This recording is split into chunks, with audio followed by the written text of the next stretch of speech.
everybody. Good to see you. Hi, Sunanda. Hi. How's it down in Irvine? Hot. Hot. We were so lucky. It was nicely cool this morning. It got a little warmer, but thank God not merciless. But it's supposed to get really hot next week, isn't it? Oh, yeah. Yep. Are you coming to Trabuco? Yeah, planning on it. Are you going to be there? I'll be there. Good, we'll look for you. Okay, I'll look for you. Yeah, pretty hard to miss. Oh, people in orange. Orange and white.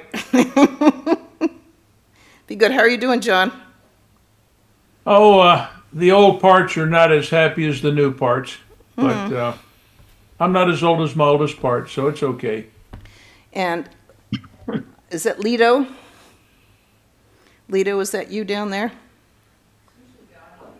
Or is it Dottie? Okay. Well, good to see whoever is here. And yes, I just hope it's not too miserable at Trabuco. Yeah. Hey, Davy Prana, good to see you. Davy Prana. Okay, connect to audio, Davy Prana. Looks like she's sleeping. She disconnected, but she muted herself. Okay. Davy Prana, you dead? Not yet. Okay.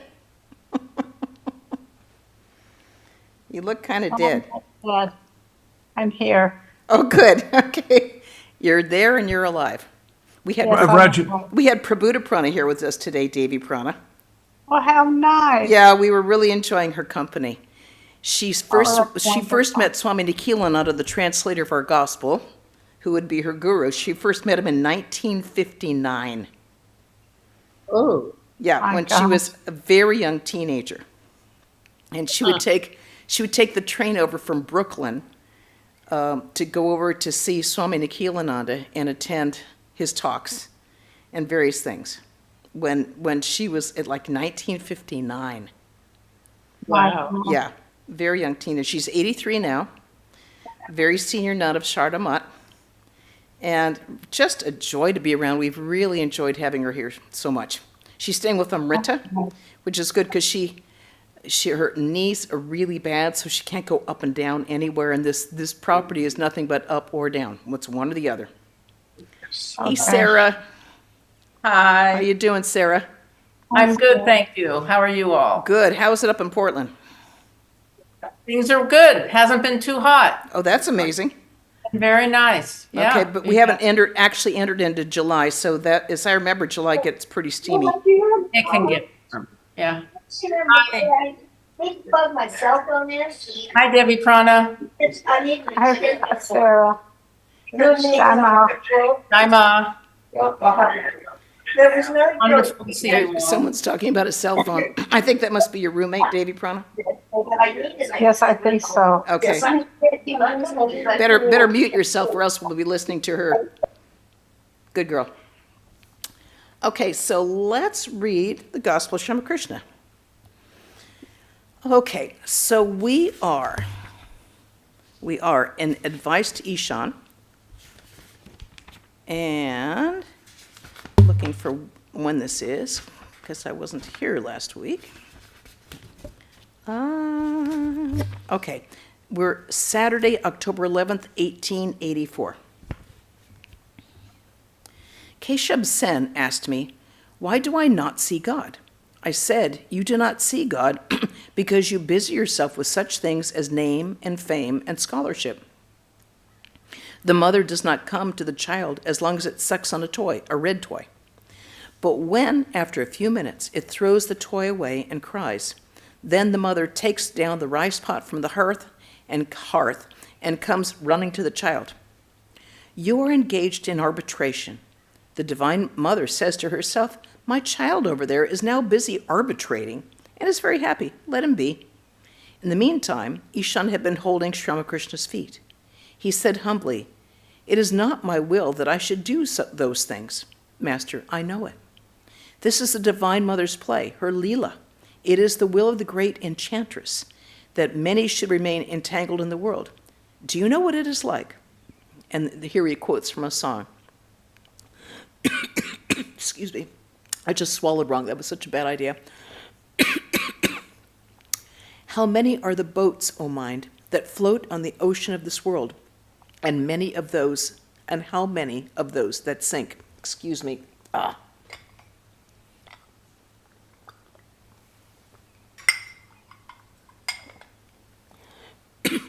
Sorry.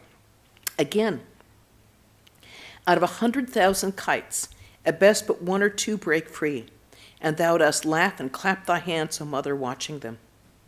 Only 1 or 2 in 100,000 gets liberation. The rest are entangled through the will of the Divine Mother. Haven't you seen the game of hide and seek? It is the granny's will that the game should continue. If all touch her and are released, then the play comes to a stop. Therefore, it is not her will that all should touch her. You see, in big grain stores, the merchants keep rice in great heaps that touch the ceiling. Besides them are great heaps of lentils. To protect the grain from the rice, to protect the grain from the mice, the merchants leave trays of puffed rice and sweetened rice near it. The mice like the smell and the sweet taste of these, and so stay around the trays. They don't find big heaps of grain. Similarly, men are deluded by lust and greed, and they do not know where God is. Rama said to Narada, "Ask a boon of me." Narada said, "O Rama, is there anything I lack? What shall I ask of thee? But if thou must give me a boon, grant that I may have selfless love for thy lotus feet, and that I may not be deluded by thy world-bewitching Maya." Rama said, "Narada, ask something else." Narada again replied, "O Rama, I don't want anything else. Be gracious to me that I may have pure love for thy lotus feet." I prayed to the Divine Mother, "O Mother, I don't want name and fame. I don't want the 8 occult powers. I don't want 100 occult powers. O Mother, I have no desire for creature comforts. Please, Mother, grant me the boon that I may have pure love for thy lotus feet." It is written in the Adhyatma Ramayana that Lakshmana asked Rama, "Rama, in how many forms and moods do you exist? How shall I be able to recognize you?" Rama said, "Brother, remember this. You may be certain that I exist wherever you find the manifestation of ecstatic love. That love makes one laugh and weep and dance and sing. If anyone had developed such love, you may know for certain that God himself is manifest there. Chaitanya Deva reached that state." The devotees listened spellbound to Sri Ramakrishna. His burning words entered their souls, spurring them along the path of renunciation. Now he spoke to Ishan in a serious voice. "Master, don't forget yourself because of what you hear from your flatterers. Flatterers gather around a worldly man. Vultures gather around the carcass of a cow.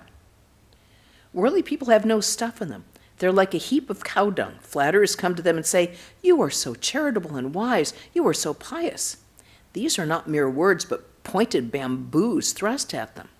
How foolish it is to be surrounded day and night by a bunch of worldly Brahmin pundits to hear their flattery. Worldly men are slaves of 3 things. They're slaves of their wives, slaves of their money, slaves of their masters. How can they have any inner stuff?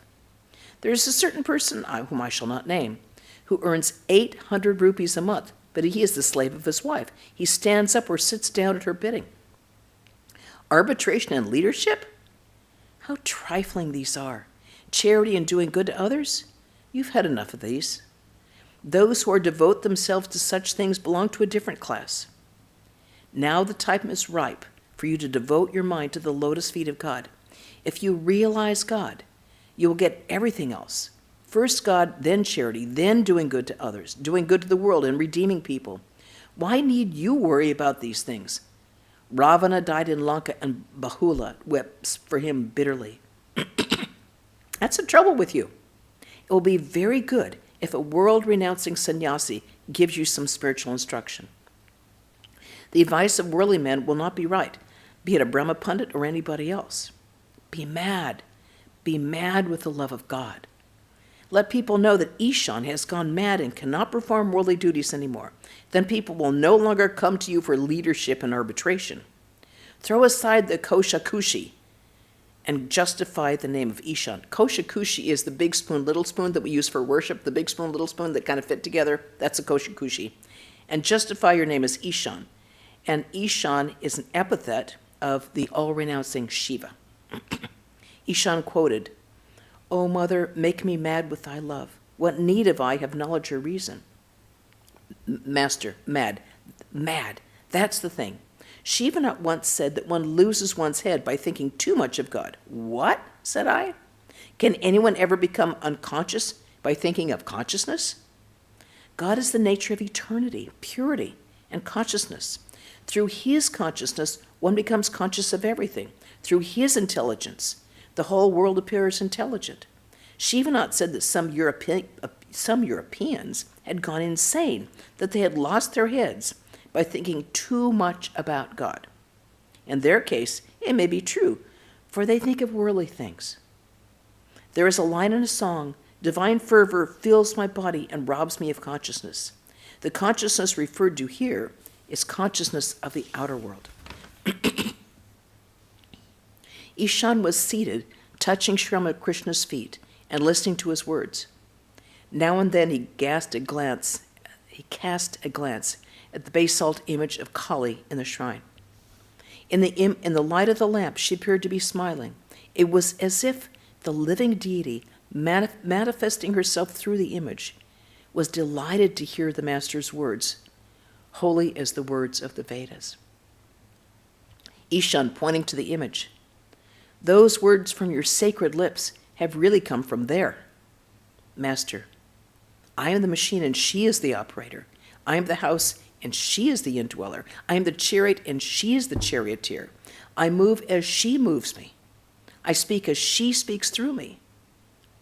In the Kali Yuga, one does not hear the voice of God, it is said, except through the mouth of a child or a madman or some such person. A man cannot be a guru. Everything happens by the will of God. Heinous sins, the sins of many births, and accumulated ignorance all disappear in the twinkling of an eye through the grace of God. When light enters a room that has been kept dark 1,000 years, does it remove the 1,000 years' darkness little by little or instantly? Of course, at the mere touch of light, all the darkness disappears. What can a man do? He may speak many words, but after all is said and done, everything rests with God. The lawyer says, "I've said all that can be said. Now the verdict rests with the judge." Brahman is actionless. When it is engaged in creation, preservation, and dissolution, it is called the primal power, Adyashakti. This power must be propitiated. Don't you know that it is so written in the Chandi? The gods first sang a hymn to the Adyashakti in order to propitiate her. Only then did Hari awake from his yoga sleep. Ishan, yes, sir. Brahma and the other gods sang this hymn at the time of the death of the demons Madhu and Kaitava. This is written in the Chandi, otherwise known as the Devi Mahatmyam. And David Dutta has done an extraordinarily good translation of this called In Praise of the Goddess. If you haven't read it, take a look at it. It's really wonderful. Best translation, and a really good explanation of all these, what it means, what this demon means, what that means. It's, every little word in there has a meaning. It's quite fascinating. Anyway, here's their hymn. Svaha, Vashat, and Svadha art thou. That's Svaha, Vashat, and Svadha are mystic syllables. You use those during the 69 puja. The first two are uttered while oblations are being offered to the gods, like homo fire, and the third while they're being offered to the ancestors. Okay? Thou, the innermost self of the mantras. Thou art the nectar of immortality, O everlasting one. Eternal and unutterable art thou, and yet thou art manifest through the three matras and the half matra. Okay, this is, I used to get my head just like totally knocked upside down by this. Okay, the length of time for pronouncing a vowel sound is a matra. The three mantras denote the three durations, short, long, or protracted, for pronouncing vowels like ah, e, oo, ow. Oh, and for the diphthongs, they're a little longer, so Sanskrit is very precise this way. The three mantras and the half mantra. O goddess, thou art Savitri. Okay, and that is the that's a consonant sound. Okay, it's presiding deity of Om, the essence of the Vedas. So Om, the presiding deity of Om is Savitri, who's a goddess. Thou art the ultimate mother. All things have their support in thee, by whom this universe was made.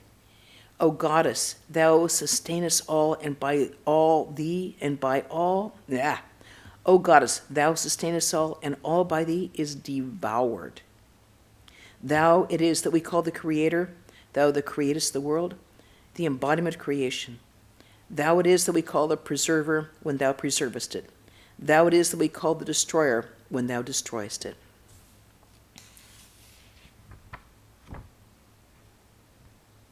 We used to chant this quite a bit when we had enough nuns here and we were doing the chanting.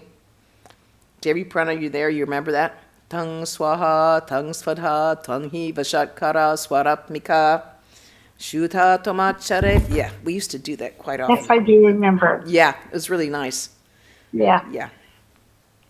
Okay, so here we go. So Ishan says, yes. Brahma and the other gods sang this hymn at the time of the death of the demons Madhu and Kaitava. And then Sri Ramakrishna says, yes, but you must assimilate that. The master rose. He mounted the platform in front of the shrine and saluted the mother, touching the ground with his forehead.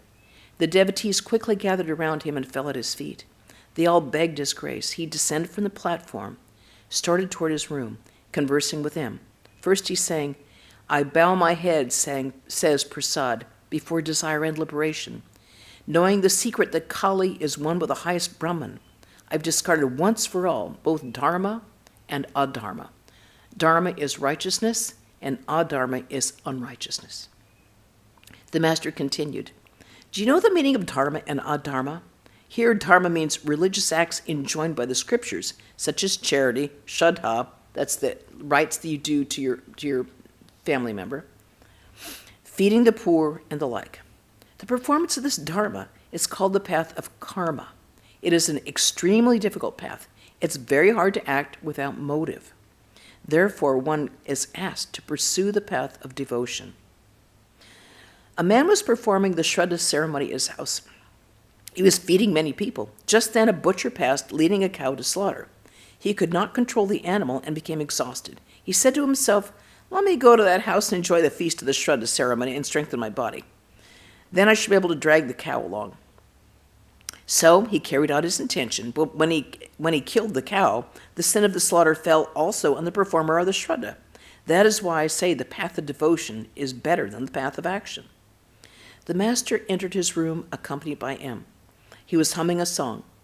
The forceful words of renunciation that he'd just spoken to Ishan found expression through its words. He sang the lines, Mother, take everything else away from me, but leave me my necklace of bones and my pot of hemp.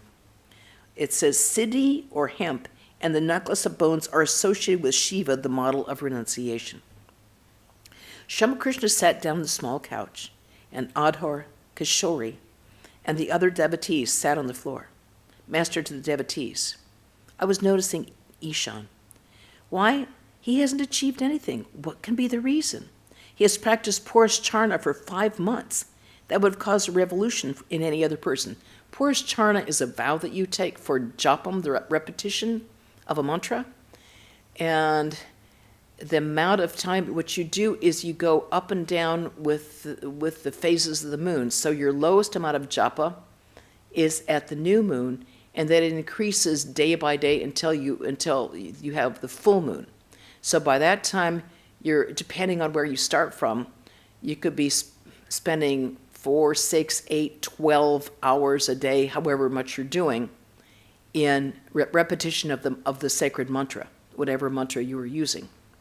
So it's like, it is such an, and you do it for a certain amount of You usually take a vow to do it for 6 months, a year, however long it's going to be, whatever your spiritual teacher has told you to do. It's a very taxing practice. So I think doing the Gayatri, which is long, and doing it for Purusharna, that's a serious one. So that's why Sri Ramakrishna is saying it would have caused a revolution in any other person. Adhar. It wasn't wise of you to say those things to him in front of us. Master, how was that? He is so much given to japa. How can words affect him? So true. Sticks and stones can break my bones, right? After a while, Sri Ramakrishna said to Adhar, Ishan is very charitable. As he practices japa, and austerity a great deal. The master remained quiet a few moments. The eyes of the devotees were fixed on him. Suddenly, Sri Ramakrishna said to Adhar, you have both yoga and bhoga. That's spiritual practice and enjoyment. And that's the end of that day. Are there any questions about this day? Any topics? Any things? Okay. Then move on to Saturday, October 18th, 1884. It was the day of the worship of Kali, the Divine Mother. Early that year, huh? The worship was to begin at 11 o'clock at night. Several devotees arrived at the temple garden early in the evening. They wanted to visit Sri Ramakrishna during the holy hours of the night of the new moon. M came alone to the garden about 8 o'clock in the evening. The great religious festival had already begun. Lamps had been lighted here and there in the garden, and the temples were brightly illuminated. Music could be heard in the Nahabat. The temple officers were moving about hurriedly. There was to be a theatrical performance in the early hours of the morning. The villagers had heard of the festive occasion, and a large crowd of men and women, young and old, were streaming in. It was the afternoon. In the afternoon there had been a musical recital of the Chandi by Rajanarayan. Sri Ramakrishna had been present with the devotees and had enjoyed the recital immensely. As the time for the worship approached, he was overwhelmed with ecstasy. M found Sri Ramakrishna seated on a small couch in his room. Baburam, the younger Gopal, Haripada, Kishori, a relative of Niranjan, a young man from Aryadaha, and other devotees were seated on the floor facing him. Ramlal and Hazra were in the room part of the time. Niranjan's young relative was meditating in front of Sri Ramakrishna as the master had been. M saluted the master and took a seat. After a while, Niranjan's relative bowed low before Sri Ramakrishna and was about to depart. The young man from Aryadaha also wished to leave. The master said to Niranjan's relative, when will you come again? Devotee, perhaps next Monday. Master eagerly, do you want a lantern to take with you? Devotee, no, sir, I live next to this garden. I don't need a lantern. Master, to the young man from Aryadaha, are you going now? Young man, yes, sir, I have a slight cold. Master, all right, cover your head. I love the little touches like that. Here he is in ecstasy 99% of the time, and he's so concerned about, cover your head. These women that were there, don't fast. And to a man who just was continually, questioning and arguing with him, everything. The sun was hitting his back, so we opened an umbrella so that the sun wouldn't hit him. Even he was so concerned and attentive to every person in that room. They again saluted the master and took their leave. It was an awe-inspiring night of the new moon. The worship of the Divine Mother added to its solemnity. Sri Ramakrishna was seated on the couch, leaning against a pillow. His mind was indrawn. Now and then he exchanged a word or two with the devotees. Suddenly he looked at M and the other devotees and said, ah, how deep the young man's meditation was. To Haripada, wasn't it deep? Haripada, yes, sir. He was motionless as a log. Master, to Kishori, do you know that boy? He's a cousin of Niranjan. Again there was silence in the room. Haripada was gently stroking the master's feet. The master was humming some of the songs he had heard that evening during the recital of the Chandi. He sang softly, who is there that can understand what Mother Kali is? Even the 6 darshanas are powerless to reveal her. Sri Ramakrishna sat up. With intense fervor, he began to sing about the Divine Mother. Okay, we're quoting from a song here. All creation is the sport of my mad mother Kali. By her Maya, the three worlds are bewitched. Mad is she, and mad is her husband, that's Shiva. Mad are her two disciples. None can describe her loveliness, her glories, gestures, moods. Shiva, with the agony of poison in his throat, chants her name again and again. The personal does she oppose to the impersonal, breaking one stone with another. Though to all else she is agreeable, where duties are concerned, she will not lead. She will not yield. Keep your raft, says Ram Prasad, afloat on the ocean of life, drifting up with a flood tide, drifting down with the ebb. The master was quite overwhelmed with the song. He said songs like that denoted a state of divine inebriation. He sang one after another. This time I shall devour thee entirely, Mother Kali, for I was born under an evil star. And one so born becomes, they say, the eater of his mother. These are all Ram Prasad songs. Then, O Kali, my mother full of bliss, enchantress of the almighty Shiva, in thy delirious joy thou dancest, clapping thy hands together. And then, if at the last my life breath leaves me, as I repeat the name of Kali, I shall attain the realm of Shiva.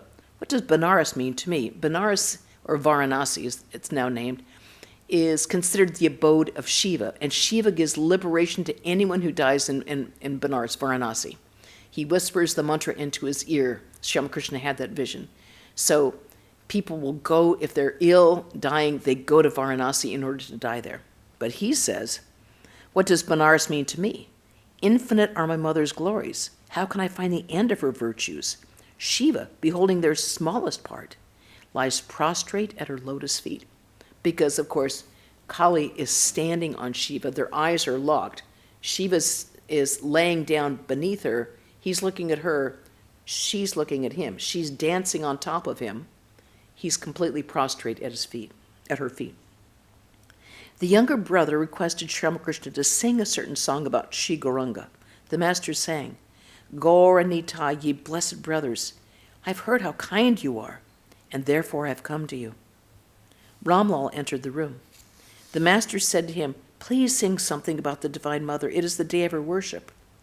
Ramlal sang, who is the woman yonder who lights the field of battle?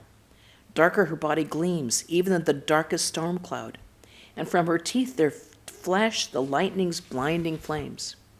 Disheveled her hair is flying behind as she rushes about. Undaunted in this war between the gods and the demons, laughing her terrible laugh, she slays the fleeing asuras, and with her dazzling flashes, she bears the horror of war. Again Ramlal sang, who is this terrible woman, dark as the sky at midnight? Who is this woman dancing over the field of battle? Sri Ramakrishna began to dance to the song. Then he himself sang, the black bee of my mind is drawn in sheer delight to the blue lotus flower of Mother Shama's feet, the blue flower of the feet of Kali, Shiva's consort. Tasteless to the bee are the blossoms of desire. My mother's feet are black, and black too is the bee. Black is made one with black. This much of the mystery these mortals' eyes behold, then hastily retreat. But Kamalakanta's hopes are answered in the end. He swims in the sea of bliss, unmoved by joy or pain. After the music and dancing, Sri Ramakrishna sat on the couch and the devotees on the floor. He said to him, it is a pity you weren't here in the afternoon. The musical recital of the Chandi was very fine. Some of the devotees went to the temple to salute the image of the Divine Mother. Others sat quietly performing japa on the steps leading to the Ganges. It was about 11 o'clock, the most auspicious time for contemplation of the Divine Mother. The flood tide was rising in the Ganges, and the lights on its banks were reflected here and there in its dark waters. From outside the shrine, M was looking wistfully at the image. Ramlal came to the temple with a book in hand containing the rules of the worship.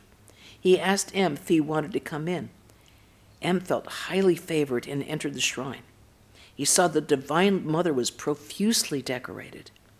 The room was brilliantly illuminated by a large chandelier that hung from the ceiling. 2 candles were burning in front of the image. On the floor were trays full of offerings. Red hibiscus flowers and bell leaves adorned her feet. She wore garlands around her neck. M's eyes fell on the chamara. Suddenly he remembered that Sri Ramakrishna often fanned the Divine Mother with it. With some hesitation, he asked Ramlal if he might fan the image. The priest gave his permission. M joyously fanned the image. The regular worship had not yet begun. We have to remember here that when M first came, he had no use for God with form. He was absolutely committed, Brahmo Samaji, only believed in the formless God. And Sri Ramakrishna said, yes, there is form, but remember that God can have form as well, and here he is with a chamara fanning Mother Kali. The devotees again entered the master's room. Benipal had invited Sri Ramakrishna to visit the Sinti Brahmo Samaj the next day, but he had made a mistake in his letter with regard to the date. Master to M. Benipal sent me an invitation, but why has he put the wrong date? M. The date was not written correctly. He wrote the letter carelessly.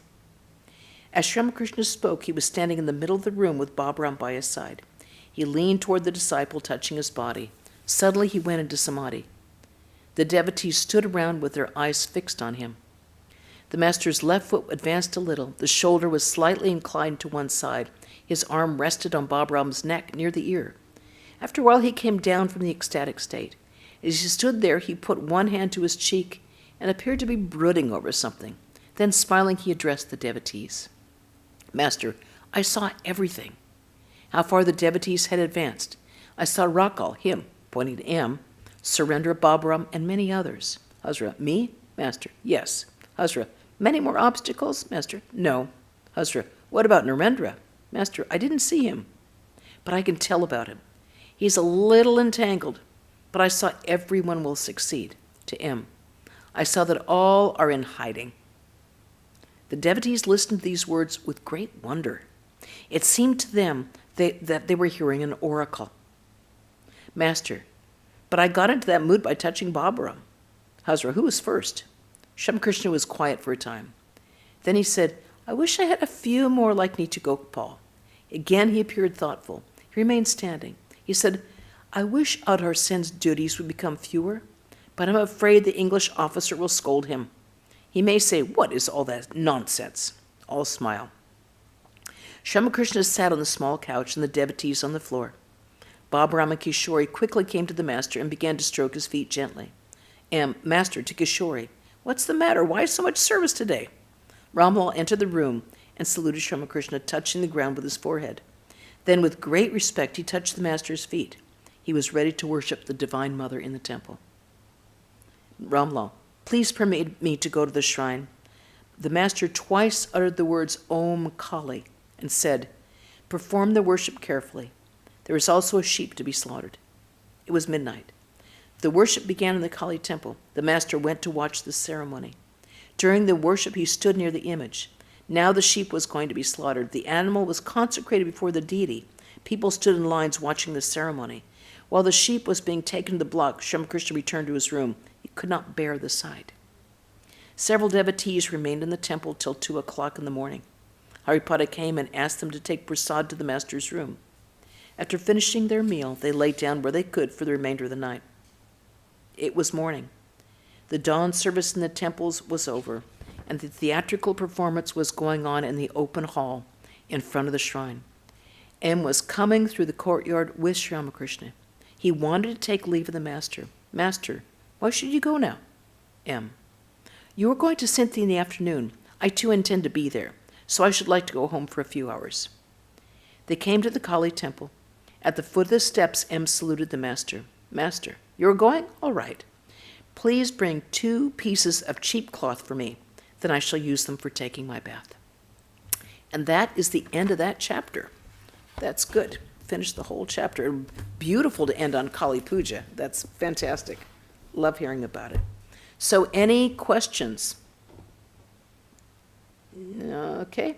Then tomorrow we will have, a Wednesday, no, more important, tomorrow, Vedanta in the Age of Social Media with Swami Medhananda here. And then this coming Wednesday, we'll have Sri Ramakrishna, Apostle to the South, the book by Swami Tapasyananda, which Krishna Prana will read.